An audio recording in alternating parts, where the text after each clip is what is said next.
I've noticed an influx of Grau usage in ranked lobbies and tried it out for a couple of weeks myself. And the Gunsmith, well, this is just the old Gunsmith. I think it was Tectonics, but I just like it because it is like a variant that is fast, but also has range attachments. And so the results were really interesting. This match, for instance, I had 55 kills into a defeat, and the defeat did not happen because of the weapon. If anything, it was serving me really well, but one of the teammates, he was just semi-AFK whole match. And so if we had at least one teammate instead of him, a different one, you just saw me pass him, who was playing some OBG, we would have won because it was like 147-150. And now the Grau, so basically good damage, good range, pretty fast if you're using this build, and it can really compete in the current metagame. At least in this sweaty lobby I did not feel a need to switch to another gun.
Airstrike incoming. Stealth chopper inbound.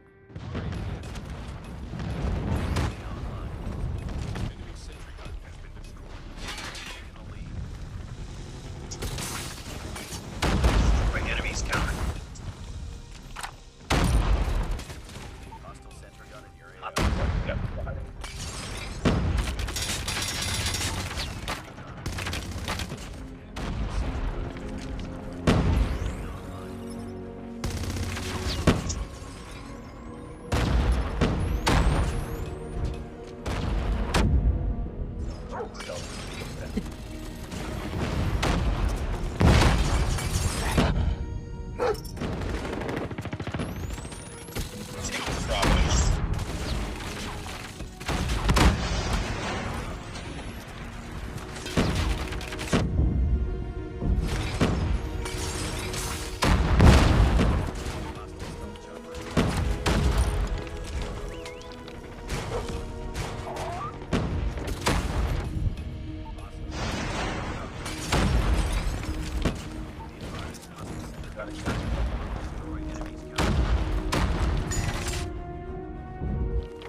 There was a moment when that guy got one kill with a war machine, but he was mostly just playing passive, like he was just not doing anything, only moving a little bit to not get kicked out of the lobby. And fake iFerg won. Now he is fake because I checked the profile, and even here you can see he does not have leaderboard. And after the match he's sending me a friend request, saying easy, and I don't know, I think that based on the stats I actually mopped the floor with his face, and we would have won if we had at least one teammate who was instead of that guy who did nothing, because as you can see the results are really close and it was a 4 against 5. And I even got more captures, way more kills, more everything. But well, this match I made a mistake of teaming up with his backup pro guy, and he usually just camps and barely plays any BG. But I mean, he has defeated my team quite a few times, and when I play against him it is super annoying, because basically he just camps and it is really hard to play a BG then.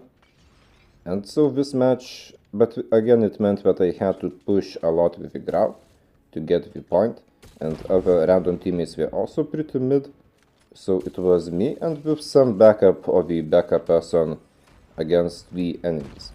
And I did manage to get B eventually when enemies failed to take it back, and it was a really sweaty match, but we won.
And when the match ended and I saw that the Becca guy is MVP, it made me a bit petty, honestly, because like you can clearly see that I was putting all the work. I have even all the medals, the captures, and he was just farming kills. So next match we played, we lost, I just stopped playing with him. And in this game I actually had a nice MVP, but the thing is the enemies, they were not really notably good. Like, they were not bad, but nothing compared to the previous matches I showed. So I'm not going to roll this gameplay, just showing that I can MVP with Grau. And so this match, now it was a bit different because Grau was just feeling too slow. And at the end of the match, well, not the end, but eventually I had to switch to PDW, which is a mid-range SMG with Big Mag and just has better movement. The range is not as good, but most of the time I don't have the luxury to just play range, as I have to push the hot zones, push OBGs, because my teammates often don't do that.